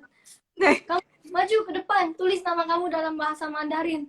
Aku nggak bisa, aku diem aja, aku cuman terus satu kelas tuh pada ketawain aku. Terus mereka cuma begini doang, kamu Chinese tapi kok kamu nggak bisa tulis Mandarin. Wah, aku di saat itu aku tuh berasa, aku kayak, kamu nggak tanya aku dari mana atau kayak gimana, kok kamu langsung berasumsi karena aku warna kulit aku putih gitu loh ya kan. So because of that incident, aku jadi sadar bahwa pertama aku akan harus bisa Mandarin. Aku nggak akan kayak cuman karena mereka bisa aku nggak bisa. Aku bisa karena kita seumuran gitu loh. I will work hard walaupun aku kalah dalam beberapa tahun, tapi aku akan pasti bisa belajar Mandarin. Padahal pulang-pulang nangis. Bapak nangis, aku nggak bisa Mandarin. Itu aja sih satu shocknya gitu. Aku ada ketakutan. Tapi untungnya dalam setahun aku malah dalam setahun itu aku kejar benar-benar apapun aku ingetin gitu, Mandarin tulisan gitu. Sampai hari ini pun aku sangat bangga bisa bilang bahwa kata-kata apapun aku bisa baca gitu loh, karena aku memang ada ketekatan. Aku memang itulah maksud aku, kita sebagai perempuan itu kita harus ada tekad bahwa aku bisa gitu loh. Dan nothing, bener-bener aku udah kayak lagi mau promoin Adidas ini, nothing sih. Itu aja sih. Kalau dibilang kayak culture shock sih, secara culture enggak ya, maybe because I'm a majority di sini kan, so enggak. Cuman memang tentang kalau di sekolah tuh kadang-kadang anak-anak kecil ini kan mereka they don't understand bahwa you have to be more sensitive and all that. Tapi itu pukulan yang aku alamin, pukulan itu di sekolah. Tapi luar biasa Kak, jadinya akhirnya kita tahu gitu, oh Kak Feli itu ternyata gitu yang ngadapin sesuatu. Maksudnya kan kebanyakan kan di sini kan ngerasa kayak misalkan, Kak Feli wajar lah dia ngomong kayak gitu, dia kan punya privilege, istilahnya bisa sekolah di luar gitu, punya pendidikan yang bagus dan sebagainya. Tapi itu bukan berarti juga Kakak terbebas gitu loh dari masalah-masalah yang ada, kayak misalkan hal-hal yang kayak tadi kan Kakak cerita, ada masalah-masalah yang ternyata Kakak dapatin di sekolah juga, ada yang ngerendahin, ada masalah di mana Kakak ternyata dianggap sebelah mata, maksudnya dianggap kayak, oh masa sih udah kulitnya putih, maksudnya etnisnya secara ras tuh harusnya bisa bahasa Mandarin, kok nggak bisa gitu, dianggap tidak sepintar mereka gitu loh. Tapi ternyata Kakak benar kayak Kakak bilang, jangan jadiin itu sebagai sesuatu yang justru menjatuhkan gitu, karena kan kebanyakan kita kan cari alasan ya Kak ya, selalu bilang wajar lah dia bisa kayak gini, kan aku terbatas gitu. Jadi justru kakak lebih menyerang itu gitu, justru Kakak buktiin kayak oke, mungkin aku sekarang nggak bisa, cuman lihat nanti gitu kan. Akhirnya sampai sekarang ada perasaan gitu. Tapi sejak abis itu kan udah 2 tahun, malah ya Mandarin aku malah bagus, memang sejajar sama malah yang benar dari China-nya langsung gitu, ada mulai dari China langsung. Tapi pas yang waktu kejadian si China-nya ini, dia Inggrisnya yang kurang kali itu. Nah, aku merasakan salah hidup. Tapi aku kayak dikasih pilihan sama Tuhan, apakah kamu mau balas dendam atau kamu mau membantu dia. Disitulah aku ingat waktu pas satu kelas ketawain dia pas dia lagi ngomong dengan dalam bahasa Inggris, aku yang memberanikan diri untuk bilang bahwa emangnya Inggris kamu sebagus apa? Itu loh menurut aku. So because I felt that way before, dan aku berasa bahwa kita nggak boleh kayak gituin ke orang lain gitu. I knew how it felt. So kita ya itulah, kita ada pilihan, dikasih pilihan sama Tuhan, kamu apakah mau balas dendam, kamu ikut ketawain dia, atau kamu bisa yang kedua, kamu malah membantu dia, kamu bilang bahwa it's okay, we can do this together. Kamu memang barusan masuk doang ke sekolah ini, but you have a friend. Aku mengalami itu. Nah, ini kita jadi saling membantu. Malah Chinese aku lagi kan ya bantuin. Tapi Kak, itu aduh, ini mungkin pelajaran juga ya, kan karena anak-anak biasa lah kan, kita kan ini kan audiensnya juga ada yang berapa yang masih anak sekolahan gitu kan, jadi memang mungkin ada di fase dibully dan membuli gitu kan. Dan kita selalu ada kayak kata orang Kak, kita tuh nggak mungkin di atas terus gitu, ada saatnya kita di bawah gitu. Betul. Tapi yang Kak Feli lakukan itu aduh luar biasa banget hatinya Kak Feli gitu. Kan kebanyakan anak yang pernah dibully itu pasti menyakiti orang lain juga kan Kak. karena dia ngerasa kayak, oh oke deh, karena aku pernah dibully makanya aku sekarang bully kamu karena aku punya power itu gitu. Tapi Kak Feli malam ini justru ngasih pelajaran yang penting banget untuk kita semua, kayak misalkan justru karena kamu tahu itu sakit, justru karena kamu tahu itu nggak enak, makanya kamu harusnya nggak boleh nyakitin orang lain gitu loh. Iya, Itu kan luar biasa sih Kak. orang tua tuh makanya juga memang khawatir tentang pergaulan. Tapi menurut saya itu kalau orang tua saya itu kasih kita untuk bergaul dengan siapapun, dikasih bergaul, tapi dia selalu ingetin bahwa kamu harus ingat jati diri kamu itu siapa. Apakah kamu mau ikut contoh yang jelek? Ya kan misalnya kalau anak-anak kecil kita bilang karena si ini juga begini, si itu juga begitu. Nah, tapi apakah kamu mau mengikuti yang jelek? Kenapa kamu nggak jadi contoh yang baik? Nah, itu langsung bikin aku berpikir bahwa oh iya juga ya, kenapa aku nggak yang jadi contoh yang baik? Ngapain aku ikutin contoh yang jelek? Nah, itu yang ingin aku sampaikan, bahwa memang pergaulan itu sangat penting. Tapi dengan pergaulan itulah yang kamu jadi bisa mengetahui apa yang buruk, apa yang baik. Itu di tangan kamu sendiri, pilihan kamu. Dan itu pilihan ya Kak ya, untuk ikut yang mana yang baik atau yang buruk gitu. Iya. Aduh, amazing banget. Aduh Kak Feli hatinya, aduh bener-bener menginspirasi ya ceritanya. Kak, terus ada pertanyaan lagi. Oke, Kak, boleh cerita nggak sih kesejahteraan guru di Singapura seperti apa? Nah, ini mungkin berkaitan sama pendidikan nih, Kak. Gimana sih kalau di Singapura guru-gurunya diperlakukan gitu, misalkan kesejahteraannya seperti apa sih gitu? Ada nggak contoh-contoh baik yang mungkin kita bisa terapkan di sini, atau mungkin kan yang dengarkan juga banyak nih, mungkin bisa ambil pelajaran juga gitu, seperti apa? Jadi kalau di kesejahteraannya guru kita di sini tuh, mereka kalau aku lihat tuh sejak aku dari SD sampai SMP sampai kuliah gitu, mereka tuh benar-benar dedikasi sekali sih terhadap mereka punya murid-murid. Dan mereka itu benar-benar ada namanya kayak Teachers Day, benar-benar dihargain. Guru itu buat saya, mereka guru ini satu peran yang penting, because orang tua punya mata itu kan gak 24 jam kan. Jadi kalau mereka udah keluar rumah, mereka ke sekolah, itu gilirannya guru-guru mereka yang mereka. Kadang guru-gurunya yang malah lebih bisa kasih feedback ke orang tuanya, karakter dia kayak gini lo di kelas, temennya deketnya sama si ini lo dan si itu. Makanya jadi satu apa ya, benar-benar guru itu perannya itu memang penting sekali. Guru itu is like unsung heroes lah kalau buat saya itu. Nakes kita sekarang, guru juga, apalagi mereka pakai online ya, oh my, aku bisa bayangin itu ya. Lagi dia ngomong bisa banget ya. Nah itu mereka tuh benar kayak unsung heroes. Tapi di Singapura itu benar-benar pemerintahnya itu kasih mereka tunjangan. Kayak guru kayak sekarang di saat kesulitan ini, mereka itu dia doing double the work karena mereka harus benar-benar ngajar dalam online, and it's not easy. Kita meeting aja, Zoom aja, udah sulit dengan namanya itu pakai Zoom. Ajar, bayangin itu anak murid lagi denger atau nggak dengernya kamu nggak tahu, nggak bisa kamu kayak kamu lagi attention atau nggak bisa, itulah. Emang nggak mudah, cuma makanya di sini itu guru memang benar-benar dikasih kehormatan juga. Dan mereka aku lihat tuh memang dari pagi sampai sore kan, mereka punya jam waktu itu kan, wah nggak mudah. Dan belum lagi harus mark all the papers. Kalau pas ujian nasional, mereka benar-benar keluarkan waktu yang lebih, yang ekstra untuk anak-anak itu. Mereka sebetulnya seperti kayak orang tua lagi, orang tua kedua gitu, tapi 40 anak banyak sekali. Banyak ya. Iya, nggak mau jadi guru. Iya, benar. Kakak ada keinginan Kak pengen jadi guru atau dosen gitu? Aku waktu itu bukan jadi guru, tapi aku jadi facilitator. Jadi aku tuh ngajar anak, tapi in terms of mereka punya moral, values. Tapi untuk anak-anak benar-benar di latar belakang. Jadi waktu aku internshipnya aku di bidang itu. Benar-benar aku baru ngerasain kalau aku pas berdiri di depan kelas itu semua, wah lagi pada kayak kacau, kayak lagi di taman safari gitu loh. Wah, nah, kecil kan. Ini lah masalah kecil lagi nih, aku kecil lah, aku gini, wah gimana ini pada ya, jadi nakal, wah komunikasinya sulit. Nah, jadi aku perlu bantuan akal-akalan sama mereka. Harus tahu itu yang mastermind-nya yang mana itu di kelas. Pasti ada satu tuh yang mastermind-nya yang kita harus pegang. Jadi harus tahu gitu, terus dikuasain gitu. Dikuasain ya. Biar teman-temannya pada nurut semua. Ya. sebelum masuk kelas kita pegangin dulu, kamu baik suruh yang lain pada diem ya. Luar biasa Kak Feli. Tapi itu ada yang bilang nih Kak Feli katanya cocok jadi dosen kalau ke Indonesia. Ya. Mungkin kita doain ya Kak Feli suatu saat akan balik ke sini terus jadi dosen, jadi orang-orang hebat yang bisa ngebangun negeri ini gitu.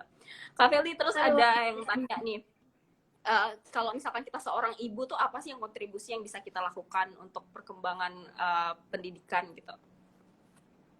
Kalau misalkan ada seorang ibu gitu, untuk perkembangan pendidikan atau mungkin sekitarnya deh Kak gitu. Apa sih hal-hal yang mungkin hal-hal kecil yang bisa dia lakukan gitu? Sebetulnya ibu kita ini aja ya, dia melahirkan kita aja, kasih kita ASI aja, itu udah satu hal yang luar biasa. Kalau tentang pendidikan itu, mereka itu bisa dibilang kalau ibu itu memang apapun anak, kadang-kadang kalau ada masalah yang pertama mungkin mereka lari itu kepada ibunya. Mereka itu ada satu batin yang saya pun juga belum merasakan ya, karena saya belum melahirkan, tapi mereka itu ada satu kekuatan batin. Kayak ibu saya kalau aku ngomong, oh Feli nggak apa-apa, dia bisa tahu kalau aku ada apa-apa atau aku nggak apa-apa. Dia yang kenal aku sekali gitu loh. Jadi tapi benar-benar ibu saya itu kasih saya kebebasan untuk benar berkreasi, untuk mencari diri dan saya sendiri mau kayak gimana.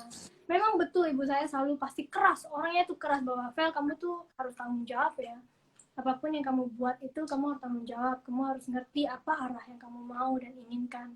Itu yang selalu makanya harus aku bilang komunikasi. Ya, jangan langsung dibawa emosi. Karena kadang-kadang ibu kita pun juga ada capeknya, karena mereka tuh pegang perannya itu banyak sekali. Kayak mereka punya kerjaan rumah aja udah dilap-lap lagi, kadang-kadang orang tuh nggak ngeliat padahal kerjaannya banyak, tapi kita selalu bilang kayaknya kayak gitu-gitu lagi di rumah, di dapur kayaknya sama-sama lagi, padahal enggak, itu dilap. Soalnya kalau nggak dilap itu debunya banyak, cuman mereka tuh nggak diapresiasi, nggak dapet piagam ya kan. Dan mereka cuma tanya, Bu, malam ini makan apa? Nah itu loh, coba ya padahal mereka tuh nggak tahu. Nah kalau aku kan ngeliat, aku kan work from home kan, makanya work from home ini juga ada baiknya juga. Kalian bisa ngeliat sehari-hari ibu kamu ngapain. Mereka mungkin bukan yang the sole breadwinner, tapi mereka yang benar-benar make sure that family itu ada pillar. Mereka tuh punya satu pillar buat anak-anaknya, karena selalu kalau anak-anaknya ada masalah atau apa, pasti dicarikan orang tuanya. Ya kan? Orang tuanya yang enak kemana nih? Nah, pasti kan kayak gitu ya. Nah, makanya itu yang orang sebagai ibu itu perannya tuh luar biasa. Because mereka tuh kayak lagi main layang-layang. Kalau kita pegang terlalu erat, nanti ini anak kurang bisa mandiri. Tapi kalau saya kebebasan, nanti dianya ngawur gitu loh. Iya benar banget. Nah, ibu kamu tuh selalu akan ada perasaan yang kayak gitu sehari-hari. Bayangin berapa puluh tahun. Udah bagus mereka nggak gila. Gitu loh, makanya kita ya harus menghargai ibu-ibu kamu yang di rumah. Pekerjaan mereka itu nggak mudah, tapi bener kayak nggak kelihatan hasilnya.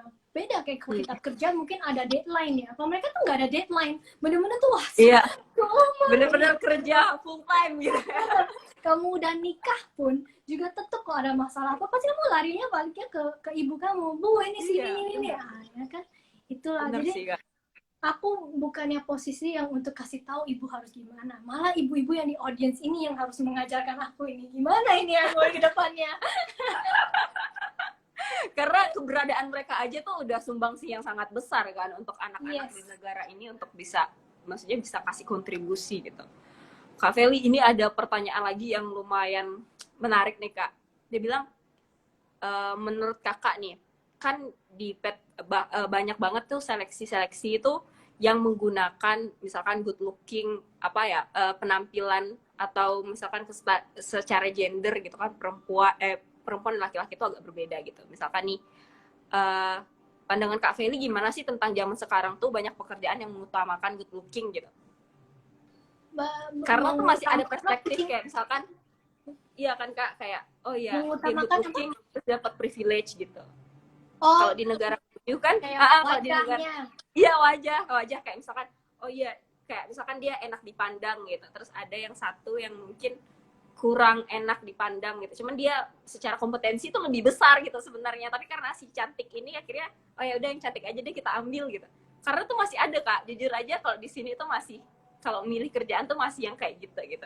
Menurut Kakak pandangan itu tuh gimana sih Kak? Kira-kira ada hal nggak yang pengen Kak sampaikan? Yang Kalau di pertama Singapura saya gimana? tanya, Masih lihat kayak gitu? ya nggak boleh sebetulnya ya enggak. Karena kita harus lihat resumenya ya kan, resume orang gitu. Yang penting mereka presentable. Karena beauty lies in the eyes of the beholder ya, dan juga di kerjaan ya nggak boleh sebenarnya, itu kan skills ya kan. Tapi yang aku mau tanya itu HRD ini lelaki atau perempuan? Kalau lelaki, tapi jangan kerja di perusahaan itu dah. Itu kayak kurang benar itu ini. Ini agak bahaya ya. Bahaya kayak. Ya. Tapi kalau perempuan, aku juga bingung kalau dia nyarinya yang cantik-cantik. Kalau mungkin maksudnya harus presentable, jangan kayak yang kusam, jangan kayak abis bangun tidur langsung kerja, ya wajar. Karena kan kita ini the image of the company.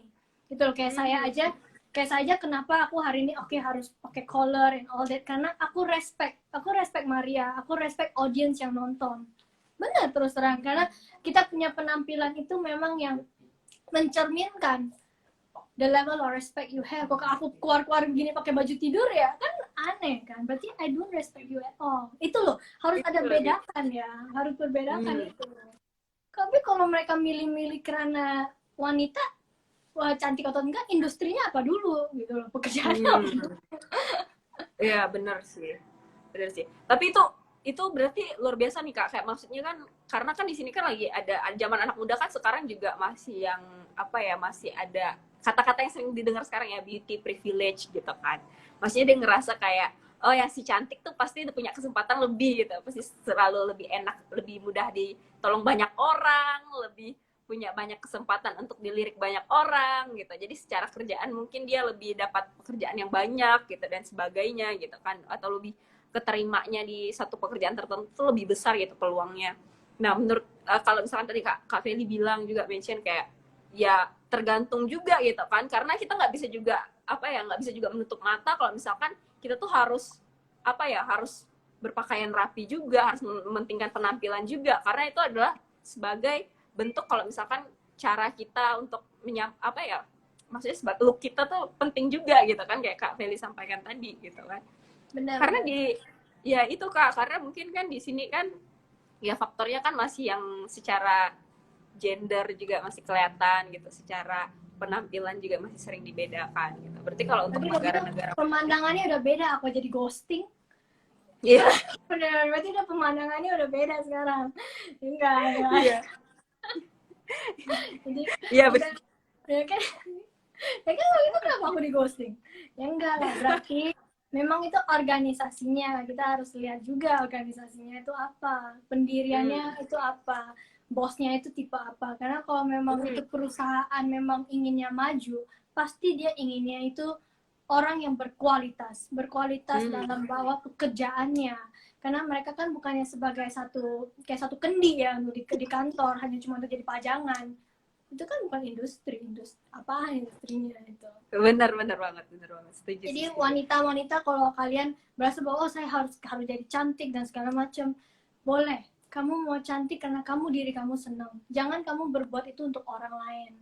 Buat diri kamu senang. Jangan sampai kulit kamu rusak atau gimana gitu loh. Karena terus terang kita harus kasih mereka yang mengakui kita punya skills and talent, bukannya karena dia lihat kita punya wajah gitu loh. Kan you must know your rights, you must know your self value gitu. Luar biasa Kak Feli.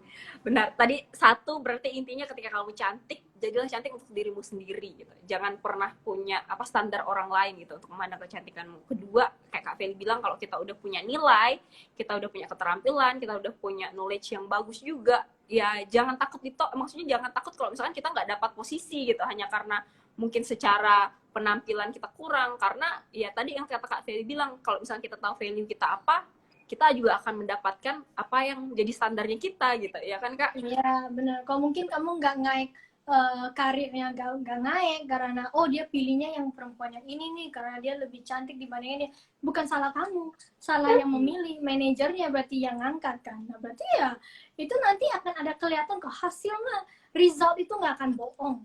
itu loh. Nanti akan ketahuan bahwa yang mana yang sebetulnya lebih bisa, lebih enggak. Kamu nggak usah jealous, nggak usah langsung pergi ngerombak apa. Stay as you are. Stay as you are. Karena kalau kamu benar percaya dengan kamu punya kemampuan, suatu saat itu akan terbukti. Iya, luar biasa. Bener Kak, bener banget. Jadi kalau misalkan kita emang udah tahu value kita ya, suatu saat bakalan terbukti kan. Maksudnya bukan kita yang kehilangan mereka, tapi mereka yang kehilangan kita gitu. Nah, ya kan, Kak? iya, namanya kita kejar-kejar gitu loh. Nggak usah. Bener banget Kak. Jangan kalian jangan pikiran di situ gitu, jangan. Luar biasa. Ini banyak banget nih Kak ternyata yang bertanya-tanya. Tapi kayaknya kita pilih berapa lagi nih Kak kira-kira? Pilih 1 atau 2 lagi pertanyaan yang kira-kira benar? Ya terserah, kita pilih yang bagus. Aku juga senang sekali untuk kalau bisa kayak sharing kayak gini. Aku juga senang sekali orang masih udah malam-malam gini masih nonton, semoga benar bermanfaat. Aku juga Iya, amin. semua sehat ya. Iya. Kak, ini Indonesia negara yang sedang berkembang. Banyak faktor yang mempengaruhi Indonesia untuk maju. Tapi menurut Kak Feli, apa sih poin yang penting agar Indonesia bisa cepat menjadi negara maju? Apakah secara apa dulu nih Kak yang kita ubah? Apakah secara infrastruktur kah, atau masyarakatnya kah, atau cara kita untuk apakah gitu? Betulnya aku ada jawabannya. Aku berasa bahwa SDM Indonesia yang harus dirubah cara pemikirannya kita. Karena aku lihat bahwa Indonesia itu secara global lah ya, secara global itu selalu kalau mau menyelesaikan masalah itu menggunakan fisik. Mereka nggak pernah mau membahas, berbicara dengan secara logika dan benar-benar majunya itu kayak bareng-bareng gitu. Mereka maunya tuh kalau bisa ada bentrokan secara benar-benar violence ya, which is I don't agree gitu. Violence doesn't lead to any outcome, good outcome gitu. Jadi menurut saya untuk perubahan yang pertama itu sebenarnya kesejahteraan SDM, bukan infrastruktur. Infrastructure yes, it's important, tapi it's not the most critical right now, apalagi dengan pandemi ini. Itu terus terang, it's my opinion.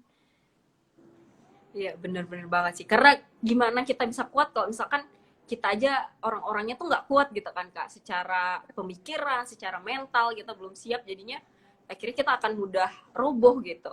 Bener sih kata Kak, emang SDM-nya yang harus kita educate gitu. Orang-orangnya yang harus kita kasih tahu gimana caranya disiplin dan sebagainya. Sosialnya juga itu penting. Bener banget. Oke, ada pertanyaan lagi nih Kak.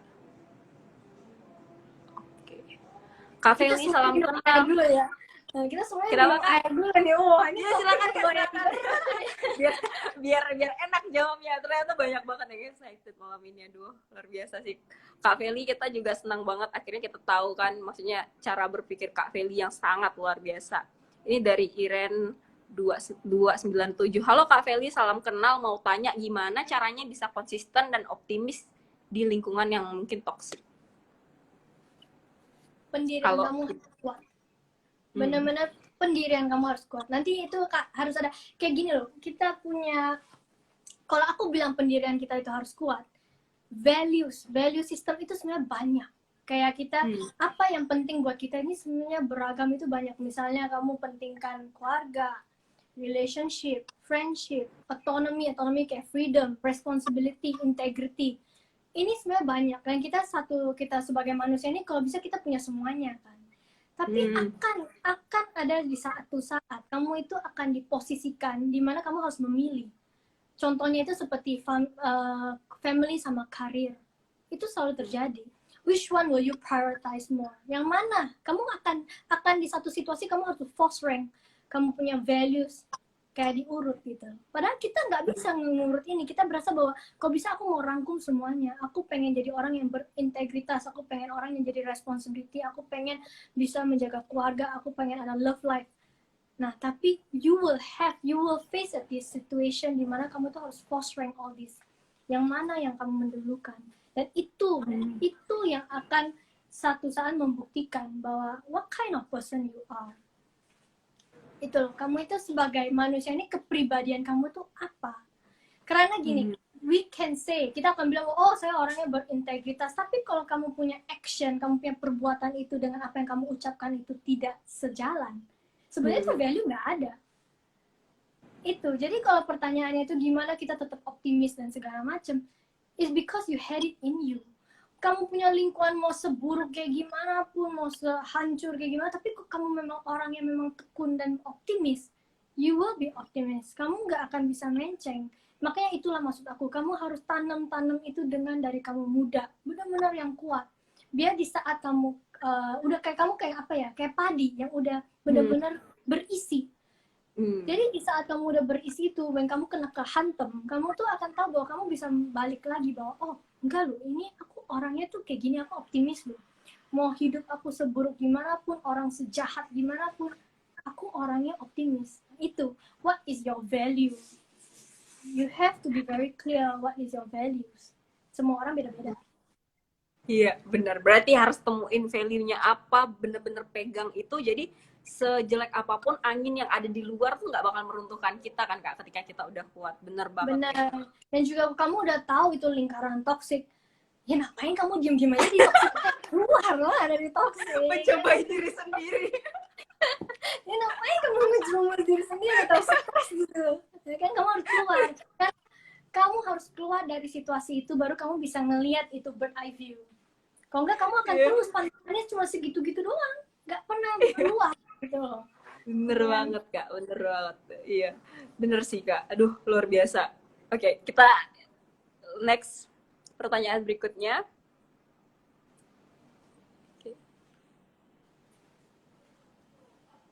Oke nih Kak, ini mungkin agak melenceng dari yang kita ngomongin tentang feminisme dan sebagainya. Cuman ada yang bertanya dari Afifah, hai, dia bilang Kak Feli mau tanya, salam kenal sebelumnya, gimana cara membuat manajemen keuangan di kala pandemi? Nah mungkin ini juga jadi permasalahan nih Kak di anak-anak muda gitu. Gimana sih Kak supaya kita mungkin manajemen keuangannya baik gitu di kala pandemi? Ada nggak cara-caranya? Kalau aku sih kita harus ada kayak percentage-nya. Kamu harus tahu income kamu berapa, pengeluaran kamu berapa. Jangan sampai pengeluaran kamu lebih dari income kamu. Iya, gitu. Bener Kamu sih. harus tahu. Jadi kamu benar harus tulis. Kayak aku, kalau aku nih, karena kan kita udah kerja ya, berarti kita ada biaya sendiri. Aduh, adulting.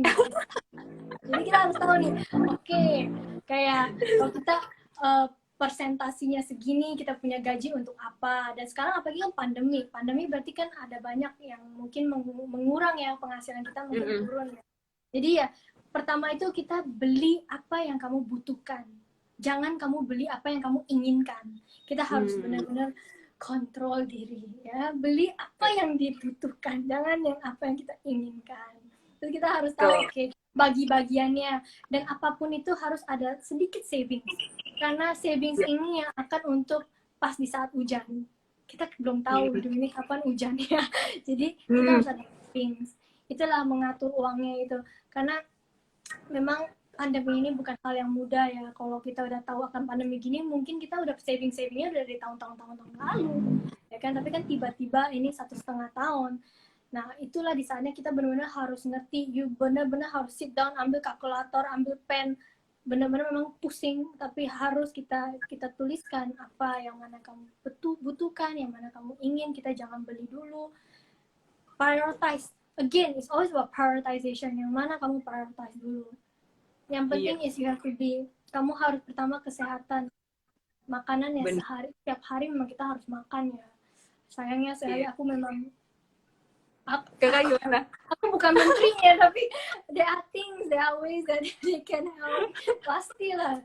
Kalian harus benar juga, cari tahu juga di mana sebetulnya kayak ada bansos gitu kan. Kalian harus benar berjuangkan, cari tahu, karena every amount matters. Jangan sok gengsi, jangan kayak itu. Coba kita cari tahu di mana ya yang mereka lagi kasih beras atau kasih apa. Ini semua ini akan jadi membantu kamu untuk sehari-hari hidup. Iya, bener banget sih, bener banget. Jadi memang harus tahu prioritasnya apa, dan juga kalau misalkan buat anak-anak yang mungkin di perantauan, yang jauh dari orang tua, jangan malu ya Kak ya untuk minta bantuan kalau misalkan kita kekurangan. Jangan sampai kita malah jadi sakit jadinya gara-gara nggak makan kan di masa seperti ini kan bahaya. Iya, bener banget. Tapi yang penting selalu ingat aja, karena kan pepatah dibilang you teach You give a man a fish, he live for a day. But if you teach a man how to fish, he lives forever. Not forever lah, tapi ya lebih lama kan.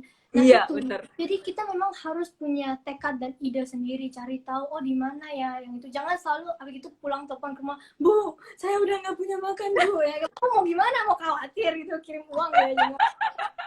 Nah, itu loh maksud aku. Kita harus benar, namanya kita juga udah adults ya, young adults. Cobalah kita untuk juga cari tahu. Karena kok kamu masih anak-anak pasti kamu di rumah, ngapain kamu keliaran di luar, ya kan? Nah, itulah kamu harus tahu.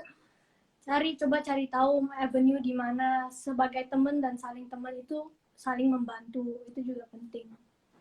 Biasa. Iya bener sih Kak. Karena di saat seperti ini tuh kita harus bisa tolong menolong kan satu sama lain. Kak, kita banyak tadi berbicara juga tentang cara pandangnya Kak Feli tentang kehidupan. Ini ada pertanyaan yang lumayan bagus sih menurut Maria dari Roni PTP_Bolon. Dia bilang, Kak Feli gimana sih caranya supaya kita punya rasa syukur yang kita dapatkan di kala mungkin kakak tuh ngerasa jatuh gitu, atau kakak ngerasa mungkin hidup tuh nggak adil gitu. Gimana sih Kak supaya kita tahu gitu, kita tetap bersyukur sama keadaan yang ada di hidup kita yang terburuk sekalipun gitu. Gimana kakak cara pandang kakak terhadap suatu masalah yang ada di hidup? Hidup itu memang nggak adil. The starting line has never been equal. Ada orang yang udah memang hidup dilahirkan dengan keluarga yang berada. Ada yang dilahirkan seperti ya, ada yang di Singapura, ada yang di Indonesia, ada di negara yang seperti Singapura lebih meritokrasi. Memang the starting line tuh kalau kita kayak ratu race ya, maraton gitu ya, itu garis awalnya itu nggak pernah equal, nggak pernah sama. Tapi inilah yang di perjalanan ini yang bisa membedakan. Jadi kalau kamu memang keluarga dari berada, janganlah kita lihat rendah orang yang nggak punya. Karena the ending line, the finish line itu nggak ada yang tahu. The finish line no one knows. Dan itulah interestingnya tentang kehidupan. Terus terang, aku terpuruk. Aku terpuruk dengan situasi dan and all that. Tapi karena aku tahu bahwa there is still a long life ahead of me. Aku berasa bahwa there are things that I could change. Masih ada, my life is not the end yet. I haven't reached the finish line. Sama seperti kalian. So, itu memang bukan hal yang mudah. Kita ngucapin itu gampang, tapi jalaninnya yang 24 jam sehari, every day, it's a torture. Tapi bukan berarti perubahan itu tidak ada. Jangan karena kamu ngira kamu itu dilahirkan dengan keluarga yang nggak berada, terus itu akan udah jadi takdir. Buat aku tuh enggak. Kamu bisa merubahkan itu. Kecuali yang penting kamu punya tekad. Kamu punya tekad, kamu memang ingin untuk merubah, untuk yang lebih baik ya, bukan ngerebut orang lain punya. Saya yakin akan ada. Namanya itu ya pasti your effort equals your results. Yes. It's just like running. Kamu running gitu, the starting line has never been equal, tapi the finishing line orang nggak ada yang tahu siapa yang pemenangnya, ya kan? Itu loh. That's what makes life so interesting. Makanya aku pun juga sangat interested with my life. What is my next one gitu loh. Bener. Itu luar biasa Kak. Jadinya kita jadi semangat kan, karena kita belum selesai gitu. Kalau misalkan masih ada hari baru yang kita jalanin hari ini, oh berarti aku belum selesai nih. Hari ini bikin apa lagi nih supaya nantinya lebih baik gitu kan. Itu luar biasa sih Kak. Maksudnya mental seperti itu tuh yang kita belajar sama-sama dari Kak Feli, bahwa aduh semangatnya Kak Feli itu luar biasa. Kamu harus bersyukur dengan apa yang kamu punya. Soalnya kayak aku bilang, kalau kita nggak punya apa, pasti ada lagi yang nggak punya. Apalagi setiap kita ada yang ada yang orang yang lebih tinggi daripada kita, ada orang yang lebih rendah daripada kita. Nggak akan ada selesai-selesainya. So bersyukurlah dengan apa yang kamu punya. Because what you have becomes an opportunity. You can turn it into an opportunity. Biasa. Deep. Itu kayak jelebok banget. Aduh Kak, luar biasa banget malam ini. Oke, kita mungkin pilih 2 lagi deh ya. Kak Feli boleh sambil minum. Ya, semuanya juga ya. Sambil juga. Ya, boleh banget. Aku tuh paling seneng tuh Jumat, karena besok itu Sabtu. Iya, benar. Cuma besok Sabtu ya. Karena weekend gitu, aku senengnya weekend. Biasanya kakak weekend ngapain Kak Singapura? Kalau sekarang? Kalau sekarang sih di rumah ya, kayaknya di rumah bantu-bantu mama masak. Yang penting istirahat dulu. Wah, Kan nggak boleh anak keluar. rajin. Bilangnya sih Oke. masak, tapi padahal yang lebih masak sih ibu saya. Aku kan cuma ngikut-ngikut masuk-masukin barang. Nah, nih Kak, ada dibilang, setuju nggak Kak kalau appearance, attitude, kata-kata seseorang wanita itu nomor 2, tapi yang terpenting hatinya baik? Gimana nih Kak caranya? Mungkin ini merupakan salah satu yang juga jadi, maksudnya pandangan orang kan beda-beda ya Kak ya. Kayak misalkan omongan, apa cara cara mungkin cara berpakaian, cara berpenampilan dan cara berpikir itu bisa jadi nomor 2. Yang penting hatinya baik. Menurut Kakak gimana Kak? Apakah semuanya harus seimbang atau justru iya hatinya baik dulu nih baru itunya yang diperhatiin gitu. Menurut Kakak gimana sih Kak? Kalau aku bilang sih nggak ada satu one for all gitu loh maksudnya. Tergantung kamu punya pendirian lagi. Menurut kamu hati yang baik atau wajah yang cantik lebih penting? Kalau kamu bertemanan sama orang, kamu maunya hatinya yang baik atau wajahnya yang cantik? Itu pertanyaannya. For me, buat aku ya jelas, aku pengen teman-teman aku itu hatinya yang baik. Karena aku tahu gimana rasanya kalau ketemu dengan orang hatinya yang busuk. I knew for a fact. So for me, the appearance doesn't matter. Tapi ya jelas kalau teman aku tuh perempuan, aku pun perempuan, aku juga pengen pasti kalau aku cantik, teman aku pun juga aku maunya dia juga cantik dong. Ya kan kita saling membantu gitu loh. It's not a competition karena kayak aku bilang beauty lies in the eyes of the beholder. Kamu punya pasangan berasa kamu cantik, pasangan yang lain bukan nggak mungkin juga nggak sama gitu lah ya kan. Cantik ini bener kan banget. nggak everyone thinks the same way gitu loh. Iya bener Tapi banget. if you have a good heart dimaksudnya apa nih? Iya. Good heart itu apa? Kalau kita cuman kayak di depannya selamat siang, selamat pagi, ada good heart juga semua orang yang bisa ya kan? Good heart itu apa? Genuine-nya tuh apa maksudnya kan? Ya kan? Ya, yang penting itu hati yang baik ya dibarengin dengan kelakuan kamu gitu loh. Harus ya, kayak sama kayak values. If it's not in line with what you do, your action is not in line ya berarti nggak ada itu values. So hati yang baik tuh apa? Jangan kamu depan teman kasihan ya kamu ya di belakang syukur. Hati yang baik mana gitu. Hati yang baik ya kelakuannya harus baik. Iya bener banget bener. Tindakannya kan Ci, bener sih itu bener banget. Tindakannya, action speaks louder than words, benar-benar itu aja. Benar. Oke, maaf Kak. Sekali lagi ini terkendala. Aduh, selalu Kalimantan. Bener banget. Nah nih, terima kasih untuk teman-teman yang udah join. Aduh, banyak banget lagi nih. Kak, gimana sih sebagai wanita kita harus mandiri, punya pendirian, tapi bagaimana caranya agar pasangan kita tetap Oh, jadi kalau misalkan kita sebagai seorang wanita nih kan Kak, ini pertanyaannya. Kalau misalkan dari Marina Budiman 15, jadi kalau misalkan kita seorang wanita yang terlihat strong gitu, punya pendidikan, punya penampilan yang baik, istilahnya tuh kayak apa ya? Kalau misalkan sekarang tuh istilahnya alpha woman ya. Alpha woman. Jadi kayak yang punya kualitas yang udah tinggi banget nih. Gimana caranya supaya pasangan kita tuh nggak insecure katanya? Aduh, pertanyaan kita udah kemana-mana sini, tapi kita senang banget ngeliat cara pandang kita Feli, jadi kita pengen tahu. Gimana itu pasangan kita insecure? Ya kita jangan, pertama menurut aku tuh ya, itu balik lagi ke pribadian pasangan kita. Karena kan diri kita ini kan memang udah kayak gini. Ya kan, kayak misalnya ya kita memang udah satu sosok, pas dia kenal sama kita kan memang kita sosoknya yang kayak gini. Jadi pasangan kita yang memang udah harus akuin itu. Dan kita harus ya bilangin bahwa kita there's no such thing as you want to take over. Bukannya kita mau take over, tapi memang you have your own punya your own career, your own life. Aku pun juga you have my own life, my own career. Kita ya harus saling respect. Jadi jangan kayak mereka berasa bahwa oh yang cewek aku nih lebih sukses atau kayak gimana. Terus kamu mau apa? Kayak maksud aku tuh kayak ya kita harus saling mengakui bahwa it's not an issue gitu loh.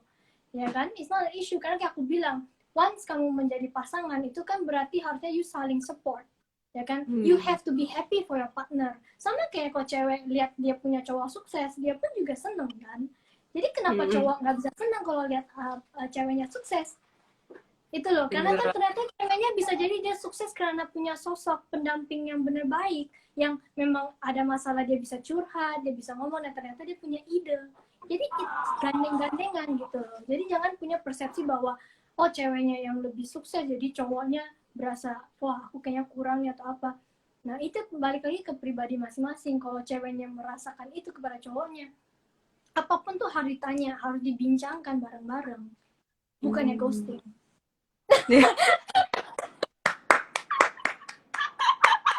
Savage. Bener banget Kak, bener banget. Aduh. Harus ditanyakan baik-baik, bener tuh. Jadi kalau apa-apa tuh dikomunikasikan ya kan Kak. Nah namanya, maksudnya namanya kita berpasangan kan ya memang kita udah tahu pasangan kita seperti apa dan emang udah nerima itu dari awal gitu. Jadi ketika ada hal-hal yang mungkin berkaitan sama sesuatu yang nggak sesuai sama apa yang kita mau, atau mungkin dia ngerasa kayak aduh sayang jangan terlalu pintar ya nanti aku insecure gitu ya, kamunya yang belajar gitu supaya setara gitu kan, atau kayak gimana gitu. Benar sih Kak, harus disampaikan itu komunikasi. Karena setiap orang kan memang dia punya skills ini beda-beda. Mungkin kamu memang bagus di bidang kamu, cowok kamu cuman hanya saatnya aja yang belum. Tapi dia jangan jadi berasa kayak inferior. Ya nggak boleh, malah dia harus lihat dong, gue bangga lo ya punya pacar, kok bisa ya, gue juga mau aja. Nah inilah harus saling mendukung, karena kalian bukannya di bidang yang sama. Beda kalau di bidang yang sama, di company yang sama terus langsung kayak lagi kompetisi kan. Nah jadi memang semua orang ada saat-saatnya sendiri. Itu yang harus ya kan, ini tuh udah jadi kayak dating konsultasi gitu ya. bukan dating agency ini kita. Jadi gara-gara cara pemikirannya Kak Feli itu semuanya mau ditanyakan ya Kak ya, sampai pasangan-pasangannya pun ditanyakan. Tapi itu luar biasa banget nih Kak. Kayaknya kita memang harus maksudnya mungkin nanti teman-teman mungkin ada ide apa gitu untuk Kak Feli live bahas tentang apa, itu boleh Kak Feli sekali-sekali juga ngebahas tentang apa gitu, supaya kita anak mudanya kan semakin semangat gitu kan. Karena Maria juga ngerasa sebagai perwakilan dari edukasi Borneo juga ngerasa sangat terhormat gitu, bisa dengar cerita-cerita kakak, bisa dengar banyak motivasi malam ini yang sangat-sangat ngebuka pikiran kita. Dan mungkin kita nggak tahu kan Kak siapa yang nonton, dan gara-gara live ini mungkin jadi ngubah hidup mereka gitu, tentang gimana akhirnya mereka menjalani kehidupan mereka untuk lebih berani bermimpi dan sebagainya gitu. Mungkin Kak ada pesan nggak? Pesan terakhir deh nih untuk anak-anak muda di luar sana. Ada nggak satu hal yang pengen Kakak sharing gitu? Satu hal yang pengen Kakak sampaikan? Sebenarnya tadi pas ada yang udah menanyakan itu ya, dan mungkin pesan terakhir aku itu lifelong learning. Bahwa kita ini memang sekolah, kita belajar, pendidikan itu nggak akan pernah selesai. Itu we have to always, ya kita harus tetap belajar, jangan pernah patah semangat. Karena times will change and we have to change with times. Itu loh. Kita nih harus benar-benar ngikut. Mungkin untuk penutupan ya kali ini kita agak less serius aja, aku cerita. Jadi aku kan pernah ada satu uncle aku tuh lucu orangnya di Indonesia. Waktu aku kan balik ke Indonesia, aku lagi menggunakan WhatsApp gitu. Aku lagi WhatsApp. Waktu itu WhatsApp baru-barusan aja keluar. Terus dia tiba-tiba bilang, "Vel, kamu pakai WhatsApp ya?"